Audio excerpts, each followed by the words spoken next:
নমস্কার দর্শক বন্ধু, আশা করি সবাই ভালো আছেন। জ্যোতিষ আলোচনা ও জ্যোতিষ নিয়ে আমি সবসময় আপনার সামনে হস্তরেখা, জন্মকুণ্ডলী, গ্রহদের যুক্ত, বাস্তু বিভিন্ন তত্ত্ব দিয়ে থাকি। আজ আলোচনা করব আমাদের জীবনে সংঘর্ষ জীবন। এই সংঘর্ষ জীবন মানে কি? প্রত্যেকে আমরা জ্যোতিষীর কাছে ছুটে যাই যে আমার জীবনের বিভিন্ন সমস্যাটা নিয়ে যাওয়ার সঙ্গে সঙ্গে টাকা চাই, কিন্তু নিজে বাড়িতে কিছু জানার চেষ্টা করুন, বোঝার চেষ্টা করুন। সংঘর্ষ জীবন আগের জন্মের কিছু পুণ্যের পাপের ফল থাকে, এবং যে গৃহেতে বসবাস করছেন সেই গৃহমন্দির আপনার জীবনে কতটা নেগেটিভ কতটা পজিটিভ।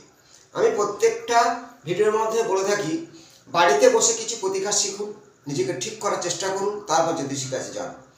জ্যোতিষের কাছে গেলে লক্ষ লক্ষ টাকা দিয়ে জীবন ঠিক হয় না। আপনার কর্ম যদি ভুল হয় তাহলে আপনার জীবনে কষ্ট আসবে, সেটা এই জন্মে বা পরের জন্মে। আমরা আগের জন্ম ফলে জন্মে কেন ভোগ করি? আমাদের শাস্ত্র অনুযায়ী অবশ্যই ভোগ করতে হবে।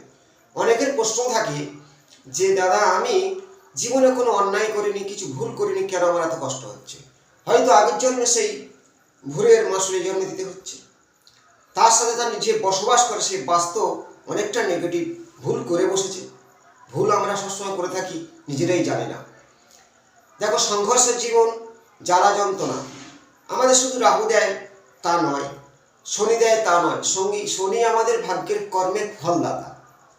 রাহু কলিযুগের রাজা, যে আমাদের দ্রুতগতি অর্থ দিতে পারে। রাহুকে ঘটক বলা হয়। যোগাযোগ ক্ষেত্র, ইন্টারনেট, এই যে মোবাইল ফোন, কম্পিউটার সম্পূর্ণ রাহুর নির্দেশে চলে। তাহলে রাহুকে কেন খারাপ বলবো, শনিকে কেন খারাপ বলবো? সংঘর্ষের জীবন আমাদের জন্মের ফল অনুযায়ী সেই স্থানে সেই গ্রহদের উপস্থিতি জন্মগ্রহণ হয়ে থাকে আমাদের।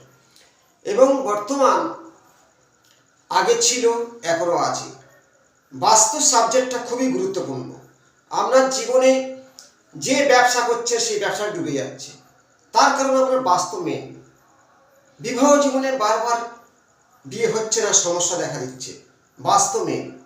তার পরবর্তীতে জন্ম তারিখ, ডেট অফ বার্থ বা তার হরস্কোপ। কিন্তু আমি বাস্তু নিয়ে কথাগুলো বলছি, নিজেরা ঠিক করতে পারেন। আমার ভিডিওগুলো দেখুন ভালো করে, অন্যের জানার শেয়ার করে দিন। আমি চেষ্টায় অসংখ্য বাস্তু নিয়ে বলবো, জন্মকুণ্ডলী নিয়ে, গ্রহদের যুক্ত ফল নিয়ে, জ্যোতিষ নিয়ে সবসময় কালচার করে থাকি। আপনার যে বিবাহ সমস্যা, আপনি মিলিয়ে নিন।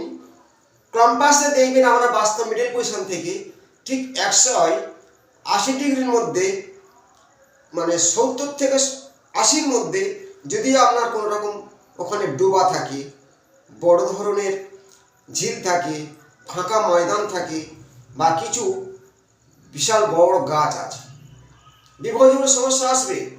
যাদের ক্ষেত্রে বলছি ব্যবসা ডুবে যাচ্ছে, 120 থেকে 30 ডিগ্রির মধ্যে আপনি জল ব্যবহার করছেন, বা কোনো নোংরা বাথরুম আছে, ড্রেন আছে, আপনার জীবনে ব্যবসা হানিকারক হবে। শিক্ষার ক্ষেত্রে বাধা সৃষ্টি হচ্ছে, বাড়িতে অর্থ কষ্ট হচ্ছে। উত্তর এবং পূর্ব কর্নার 45 থেকে 50 ডিগ্রির মধ্যে যদি আপনার ওখানে বাথরুম থাকে, গেট থাকে, সিঁড়ি থাকে, বা কিচেন ঘর থাকে, ঘটবে। উত্তর দিকে 0 ডিগ্রির মধ্যে যে কুবেরের স্থান, 360 ডিগ্রি ভল্লাটের স্থান, এই যে স্থানগুলোর মধ্যে আপনি আগুন জ্বালাচ্ছেন, কিচেন ঘর করেছেন, অর্থের সমস্যা আসবেই। তার সংঘর্ষ সৃষ্টি হবে, বাড়িতে অশান্তি লেগে আছে। দক্ষিণ পশ্চিম কর্নার ঠিক 215 থেকে 20 ডিগ্রির মধ্যে যে গেট আছে, বা ওখানে কোনো রকম বড় গাছ আছে, বা ওখানে কোনো রকম জলের ট্যাঙ্ক বসানো আছে, এই তত্ত্বগুলো মিলে দেখুন। উত্তর পশ্চিম কোণ 300 ডিগ্রির মধ্যে যদি আপনার কোনো রকম বাথরুম থাকে বা সিঁড়ি গেট থাকে, আপনার মানসিক কষ্টে ভুগতে হবে। এই যে বাস্তু লজিক আছে, আপনার কেউ গিয়ে বললো বাস্তু কেউ ক্ষতি করে দিয়েছে, আপনি তার কথায় লক্ষ টাকা খরচা করে হোমযজ্ঞ করলেন, কিন্তু কিছু হবে না। মেডেলের দ্বারাই বাস্তু ঠিক করা যায়। একমাত্র ঈশান কোণের বাথরুম, নৈঋত কোণের গেট ছাড়া বাস্তু সব ঠিক করা সম্ভব। নৈঋত কোণ বলতে কোনটা বোঝায়? দক্ষিণ পশ্চিমের কোণ 200 ঠিক 220 থেকে 15 ডিগ্রির মধ্যে। এই যে স্বামী স্ত্রীর অশান্তি প্রচুর বেড়ে চলেছে। অশান্তি কেন হয়? তার একটা প্রতিকার ভালো দেবো অশান্তিকে কমানোর জন্য। পূর্ণ প্রতিকার জন্ম ছক অনুযায়ী ঠিক করে। এই যে বশীকরণ বলে না, 24 ঘন্টা 1 মিনিট বশীকরণ, ভুল তত্ত্ব। কিছু তত্ত্ব জানাবো লাস্টে, দেখবেন সামনে শিব চতুর্দশী, নিজে কিছু প্রতিকার করবেন। ভিডিও লাস্ট পর্যন্ত দেখুন। সংঘর্ষ প্রতিকারটা জন্মছক দেখুন। আপনার 12 ভাবের মধ্যে ঠিক এই ঘটা দেখুন। এই যে লগ্ন মানে সেই ব্যক্তি, সেখানে ফার্স্ট হাউস মানে 1। যদি লগ্নে আমরা রাহু মঙ্গল থাকে, সেই ব্যক্তিরা খুব রাগী হয়ে থাকে, প্রচণ্ড জেদ, রাগ, তেজ। যদি আমরা এই লগ্নে ঠিক 1 থেকে গুণে আসুন দ্বিতীয় ঘরটা, ওখানে কেতু বসে আছে। আপনার আগের জন্মের কিছু অর্থ বিনা কারণে অপচয় করেছিলেন, মানুষকে কষ্ট দিয়েছিলেন, এই জন্য অর্থ কষ্ট ভুগবে, প্রচুর অর্থ ব্যয় হয়ে যাবে। আপনার বৃহস্পতির সাথে কেতু যুক্ত আছে বা রাহু যুক্ত আছে, আপনার সন্তান কথা শুনবে না, জেদ, দুর্ঘটনা ঘটাতে পারে। চলে যান এই যে ষষ্ঠ ঘর, আমরা ঋণের কথা বলি, রোগের কথা বলি। যদি শুক্র থাকে বা দেখবেন রবি বুধ সবসময় কাছাকাছি থাকে, কিন্তু আবার বুধের কাছাকাছি শুক্র থাকে, তেমনই রবি বুধ যে ঘরে থাকবে তার আগে পিছে শুক্র থাকে, অনেক সময় একত্রে থাকে। তাহলে আগের জন্মের কর্মের ফল আমাদের রাহু দিয়ে থাকে, কেতু দিয়ে থাকে। দেখবেন এই কারণগুলো ঘটে। এই ধরে যাক আমরা লগ্নের 7ম ঘরে রবি বসে আছে, আমরা বিবাহ জীবনে সমস্যা আসবে। এটাকে বলা হয় অমিল যোগ। রবিকে রাজা, তার মধ্যে একটা রাজিত ভাব থাকবে। এই যে সমস্যাগুলো এই কারণে ঘটে, সংঘর্ষ। ধরে যাক এই 8ম ঘর, বারে বারে দুর্ঘটনা, অ্যাক্সিডেন্ট, শরীর অঙ্গহানি হওয়ার কারণ জানেন? লগ্ন থেকে গুণে যান 8 নম্বর ঘরটা। আমরা লগ্ন যাই হোক বা চন্দ্র থেকে গুণে যাবে। ধরা যাক আমার এখানে এই লগ্ন চন্দ্র আছে, তাহলে এখান থেকে 8 নম্বর ঘর বা লগ্ন থেকে গুনতে পারে। এই যে মঙ্গল শনি, আপনার যে কোনো ঘরে থাকলে জীবনে সংঘর্ষ করা হয়, কিন্তু শনি মঙ্গল আবার একটা দশমে বা একাদশে কর্মের জায়গাটা খুব উন্নতি দেয়, এটাও বুঝতে হবে। কিন্তু কোন ঘরে বিপদ হয়?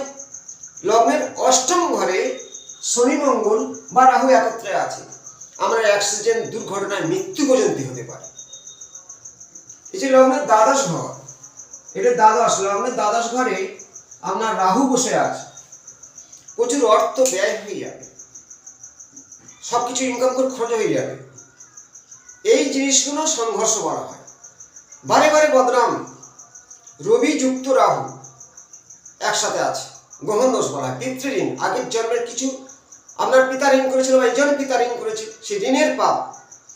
বৃহস্পতির সাথে রাহু যুক্ত আছে, রবির সাথে রাহু যুক্ত আছে, চন্দ্রের সাথে রবি যুক্ত আছে। যদিও পিতা পুত্রে, রবি হলো পিতা, চন্দ্র হলো মাতা। তাহলে চন্দ্রের সাথে যদি রাহু থাকে গ্রহণ দোষ, রবির সাথে রাহু থাকলে গ্রহণ দোষ। এই যে সংঘর্ষ হওয়ার, গ্রহদের কিছু কিছু অপরের শত্রু এসে একত্রে হয়, এই জন্যে আমাদের জীবন সংঘর্ষ আসে। সংঘর্ষ কেন হয়? প্রচুর পড়াশোনার শিক্ষাগত যোগ্যতা আছে, চাকরি হয়নি। এবার আমাদের বাস্তব দেখুন তো, চাকরি দেওয়ার মূল হলো রবি, সরকারি চাকরি নির্দেশ করে রবি। রবিকে যদি আপনার বাস্তব পূর্ব দিক উত্তর দিক ড্যামেজ থাকে, বৃহস্পতি আর রবি, ঈশান কোণ হলো বৃহস্পতির স্থান, 50 ডিগ্রির মধ্যে বৃহস্পতি, ওখানে ঈশান শিব, সেই স্থানে আমরা বাথরুম বা ওখানে নোংরা, ওই যে বাস্তুটা উঁচু আর নৈরিত কোণে ঢাল, আমরা চাকরির ক্ষেত্রে বাধা হবে। মিলে দেখুন আমরা কথাগুলো। এই যে বিয়ে হচ্ছে না, দক্ষিণ দিকে জলাশয়, আপনার ডেট অফ বার্থের মধ্যে একাধিক 9 সংখ্যাটা, আপনার জীবন সংঘর্ষ হবে, বিবাহ জীবন সমস্যা আসবেই। এই লগ্নের 7ম পতি শুক্র দেখুন 6ষ্ঠ ঘরে বসে আছে। এই 7ম পতি শুক্র 6ষ্ঠ ঘরে, এবং এই 8ম পতি মঙ্গল ধরা যাক এসেছে, এই মঙ্গল এখানে 7ম ঘরে, আর 7ম পতি 6ষ্ঠ ঘরে, আর 6ষ্ঠ পতি 8ম ঘরে। এটা বলা হয় খুবই বিপদ বিবাহ জীবনে। বা আমরা লগ্ন থেকে 7ম ঘরে 7 নম্বর ঘরে রাহু আছে, অষ্টম ঘরে শনি আছে, ষষ্ঠ ঘরে মঙ্গল আছে। এই যে সপ্তম ঘরে 2, 5, 3টে পরপর যদি পাপগ্রহ থাকে, আমরা জীবনে সংঘর্ষ জীবন তৈরি হবে। এই সংঘর্ষ নিয়ে আলোচনা করছি কেন হয়। এই তত্ত্বগুলো মিলাবেন, মিলবেই, তার সাথে বাস্তব কিছু একটা টিপস দেবো। যাদের স্বামী স্ত্রী বা ফ্যামিলিগত খুব অশান্তি হচ্ছে, যদি আপনার প্রচুর শত্রু ক্ষতি করার চেষ্টা করছে, সে বাস্তব জন্য একাধিক ক্যাট মানে কাঁটা গাছ আমার বাঁচতে আছে, সেই কাঁটা গাছকে বাঁচতে সরিয়ে দিন। আর স্বামী স্ত্রীর মধ্যে দুজনের ছবি নেবেন, সেই ছবি স্বামীর ছবিতে স্ত্রীর নাম, স্ত্রীর ছবিতে স্বামীর নাম লিখবেন লাল পেন দিয়ে, দুটো ছবি একত্রে মুখোমুখি দেবেন, খাঁটি মধু তার মধ্যে ঢুকিয়ে ছিপিয়ে রেটে আমরা আলমারির মধ্যে রেখে দিন। কিছুটা হলে সমস্যা মিটবে। এবং দুজনের ছবি একত্রে রাখবেন 225 বা 20 ডিগ্রির মধ্যে রেখে দিন বাঁধিয়ে একসঙ্গে স্বামীর ছবি। আশা করব কিছুটা প্রবলেম কমে যাবে। এবং এই যে শিবরাত্রি আছে, যাদের খুব শত্রু প্রচুর বা একাধিক রোগ ব্যাধি, মহামৃত্যুঞ্জয় মন্ত্র জপ করতেই হবে। এবং শিবলিঙ্গের কাছে কয়েকটি দ্রব্য আমি অনেক ভিডিওর মাধ্যমে বলছি, একটু করুন চেষ্টা করে। তিল শনির কাজ করে, লবঙ্গ মরিচ শনির কাজ করে, দুধ দই শুক্র চন্দ্রের কাজ করে, জল চন্দ্রের কাজ করে। এই দ্রব্যগুলো মধু মঙ্গলের কাজ করে। ঘিয়ে বলে দিচ্ছি, কেউ জানায় না, আমি জানাচ্ছি। মধু রং মানে লাল মধু, যেটা হচ্ছে খাঁটি মধু, এই মধু মঙ্গলের কাজ করে। তাহলে আপনার গ্রহ সব কিছু নেগেটিভ শিব কন্ট্রোল করতে পারে। দ্রব্যগুলো দিয়ে শিবকে ভালো করে আরাধনা করুন, সরলভাবে বলে দিলাম। এবং তিনি হচ্ছে মহাকাল, তিনি ভৈরব, মহাকাল ভৈরব, তেনার অনেক নাম আছে, আমি অনেক ভিডিও দিয়েছি, আমার ভিডিও দেখুন, সেই মন্ত্রগুলো জপ করুন নিষ্ঠা মনে। আশা করব আপনার অনেক সংঘর্ষের জীবন কমতে বাধ্য হবে, বিপদ থেকে বাঁচবেন। লাইক করুন। নমস্কার।